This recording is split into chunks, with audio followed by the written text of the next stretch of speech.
Arcs are literally the name of the game in Arc Raiders, whether it's for farming parts or crafting, completing quests, or just dealing with them getting in the way during PvP encounters. You're going to be fighting these machines a lot. So in this video, we're breaking down every major archetype, their attack patterns, weaknesses, and the best ways to take them down fast, as well as their locations they can be found.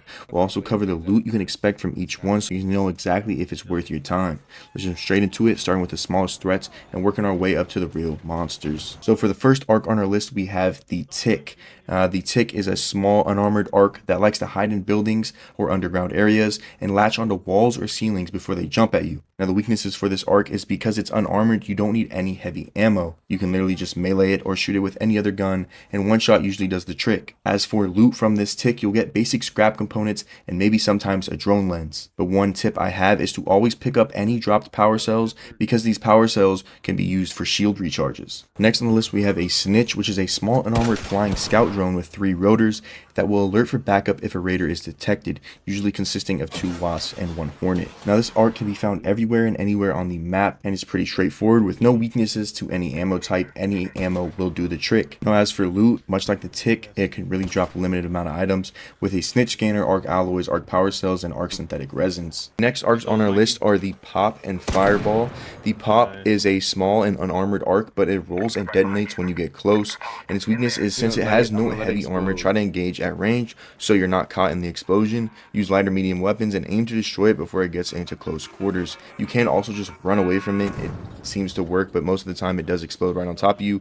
The loot is similar to the Tick and the Snitch. It's just basic components, maybe some weapon mods, and occasionally something special when you chain kill a group. As for the Fireball, this is another small rolling unit, but this time it is armored and shoots fire. Because of its armor, you'll need to bring a heavy weapon or armor-piercing ammo, keep mobility high and avoid its fire blast, aim for any glowing joint or under the chassis if visible. Next on our arc list we have the Surveyor, moving up in size. It's a big rolling machine, armored, and occasionally stops to transmit signals instead of attacking aggressively.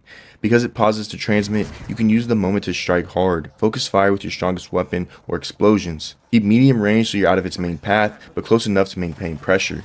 As for its loot, don't expect anything crazy, just the same components we've been getting, except maybe you'll get an Arc Surveyor part that you need for a quest or blueprint. This thing isn't much to fear, as it really only stands still and then rolls at you like it's Sonic the Hedgehog. And next on our arc list we have the Turret and the Sentinel, both turret style arcs that are both unarmored, rotating and scanning for movement. Turret's pretty straightforward, as its only weak spot is the turret head or its mounting point. There's no specific spot you need to shoot for this turret, and you can usually take it out in 2 shots. As for the Sentinel, it's going to take a little bit more manpower. For the Sentinel, long range weapons are recommended, and you need to take it out before you move into its line of sight. Use cover and avoid being spotted, and shoot when it's scanning. As loot goes, there's not much worth mentioning besides maybe an advanced arc power cell and the Sentinel firing core that you need for the gunsmith upgrade bench. Now we're finally to the big boys. At first up, we got the Leaper. Here's a heavy hitter. He's large, heavily armored, spider-like, and can jump extreme distances and has a powerful shockwave ability. As for weaknesses, its main weakness is fire. In the video you can see us use 1 blaze grenade and it pretty much does the job. And I throw a second one just to make sure he's done. Now blaze grenades are pretty hard to come by, so if you don't have any, just bring heavy ammo or other explosives, and when it lands from a jump, it's briefly vulnerable, so exploit that with high burst damage, such as your heavy weapon or your explosives. Keep distance to avoid the shockwave, hide in a room, and use mobility to dodge. Now this arc is where we start getting the big rewards. For the main debris of the arc, we get Arc Alloy, Arc Flex Rubber, Arc Performance Steel, Advanced Arc Power Seals, Explosive Compound, Mechanical Components, and the main thing is Leaper Pulse Units, which you're going to need to upgrade different benches and use for different quests. Now as for locations, I'm putting up a screen that shows all the spawn points for the map Damn Battleground. Now if you want to have a look for yourself, I will put the link to this website in the description below. This is a great interactive map that shows you everything you need Arc Raiders. Now next up we have the Bastion, which is a massive armored arc armed with a fully automatic minigun, usually supported by air units. Now despite its size, this is pretty easy to bring down. The easiest way is to have 2 people on either sides of it and shoot the back canister that's on the butt. Canister, there you go. Now as for loot, we get some pretty modern stuff, but we do take a step up with some arc power cells and arc motion cores, as well as some medium gun parts and a Bastion cell, which you will also need for upgrading your workbenches and your future quests. And as for spawn points, I will put up a screenshot on the screen showing all the spawn locations for the bastions on the map Damn Battlegrounds. These bastion cells, you're gonna need to upgrade your bench.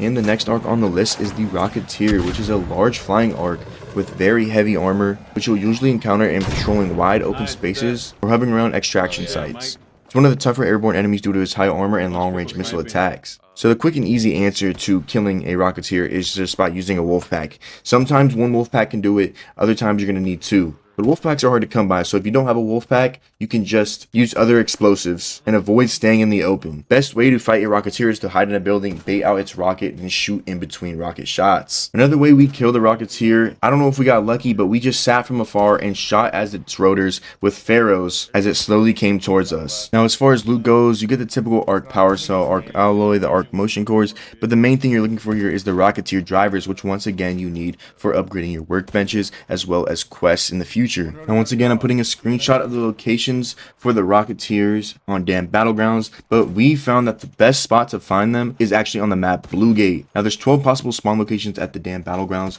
but the Damn Battlegrounds is kind of hard to traverse with so many buildings, ups and downs, and so many levels, as Bluegate is pretty much straightforward, just flat, and you can pretty much see a Rocketeer from miles away. Now next on the arc list we have the Bombardier, which is honestly one of the most frightening ones on the list. Despite it being the most scariest arc on the list, it's honestly one of the most easier ones to beat. As you can see in the video, I am beating it single-handedly by myself with just a couple grenades that are very low tier. Now the most efficient way to probably kill this thing is with either blaze grenades or a wolf pack. I think one wolf pack would do the job. You just have to shoot it a couple times, and a couple blaze grenades, maybe 2 blaze grenades should do the trick. Now if you don't have either of these and you don't want to use throwables, you just want to shoot it, what you want to do is take out the spotters first. As if there were no spotters, it wouldn't know where to aim and wouldn't be able to hit you. It'd be a lot harder to hit you, and you can just peek out of a window like how I am in the video and shoot it constantly with a heavy weapon like the Pharaoh. Make sure it's upgraded just to take you less time. Now as far as loot goes for the Bombardier, it's pretty straightforward. Once again, arc alloys, arc power cells, arc performance steel. But this time you're getting Bombardier cells, which again are used to upgrade your workbenches and to use in future quests. Now another thing that the Bombardier can drop is launcher ammo, and launcher ammo is used for launchers like the hole cracker, and the hole cracker is used for another thing on this list that we are about to get to, the Queen. So make sure you stack up on launcher ammo, make sure you stack up on the Bombardier cells. Now for the locations, I am showing you Buried City because this is where I did it in the video. Damn Battlegrounds only has one spawn location for the Bombardier, so I would say go to Buried City if you need to get the Bombardier kills. And as for the last arc on our list, but definitely not the least, we have the Queen. Easily the toughest arc you'll ever face. Now, I'm not going to go too deep into the fight here because honestly, if I did, this video would be about 20 minutes long. The Queen deserves her own breakdown with a list of full strategies, attack patterns, and the gear you'll need to survive. To give you the short version, you're going to want to bring a full squad of 3, loaded up with all wolf packs and hole crackers. Make sure you got plenty of ammo ready to go. Trust me, this fight isn't a fight you want to walk into underprepared. Just keep an eye out for my dedicated Queen video coming soon. Now to give you a little insight on the fight, what you'd want to do is clear out the Arc Harvester and finish that event so you can get inside this room and be safe. And you'll pretty much want to fight her from inside of this. Now as far as loot goes for the Queen, you get your typical items, but a lot more on top of that. You can get advanced mechanical components, advanced electrical components, a magnetic accelerator, and the best drop there is the Queen Reactor. This Queen Reactor is going to allow you to craft the legendary blueprints that you get from the Arc Harvester event. Now if you don't know about the Arc Harvester event, I have a separate video posted about that on my YouTube, so go check it out. Now for the Queen spawn locations, the Queen will always spawn alongside the Harvester. The Harvester event comes every 2 hours, spawning on a random map, but here I'm showing you where it appears on the Damn Battlegrounds. As you can see, the Harvester is found in the Red Lakes Basin. The event will show up as an icon / marker in the deployment or map selection, so make sure you check for the Harvester when you're choosing your raid. And there you have it, all the major arc enemies you'll face, how to kill them effectively, and what you stand to gain. Remember, know your target, bring the right ammo, cover your weaknesses, and the loot will follow. If you found this video helpful, please smash that like button, hit the subscribe button, and ring the bell so you don't miss any future tutorials. Let me know in the comments which arc gave you the most trouble and which loot drop you're hunting next. And if you want to catch me playing this live, come over to my Twitch where you can join the community and find people to play with or get some help. And until next time, Raiders, I hope to see you topside.